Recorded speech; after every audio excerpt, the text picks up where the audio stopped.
ಮನಸೇ ನನ್ನೆಲ್ಲ ಸೊಗಸೆ ನೀನೇ ನೀನೇನೆ ನನ್ನೆದೆಯ ಮೌನ ಉಸಿರ ಧ್ಯಾನ ನೆಮ್ಮದಿಯ ತಾಣ.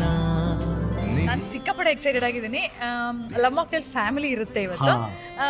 ಸ್ಪೆಷಲ್ ಆಗಿ ಎಲ್ಲರಿಗೂ ಸಿನಿಮಾ ತೋರಿಸ್ತಾ ಇದ್ವಿ for the very first time. ನಿನ್ನ ಜೊತೆಗೆ ಸಾಕಿನ್ನು ನೀನೇ. ಓಕೆ, ಒಂದು ಲವ್ ಮಾಕ್ಟೇಲ್ 3 ಸಿಹಿ ಸುದ್ದಿ, ಆದ್ರೆ 3ಕ್ಕೆ ಮುಕ್ತಾಯ ಮಾಡ್ತಿದಾರೋ ನೀನೊಂದು ಕಹಿ ಸುದ್ದಿ ತರ. ನಿಧಿಮಾ ಹೇಗಿರ್ತಾರೆ ಲವ್ ಮಾಕ್ಟೇಲ್ 3 ನಲ್ಲಿ? ಇದು ತುಂಬಾ ಇರೋ ದೊಡ್ಡ ಕ್ವಶನ್ ಇದು. ಇನ್ನೇ ನೋಡ್ತಿರಲ್ಲ, ನೋಡ್ಬಿಡಿ. ಆದ್ರೆ ಯಾರು ಹೊರಗಡೆ ಎಲ್ಲೂ ಹೇಳ್ಬಿಡಿ ಅಷ್ಟೇ.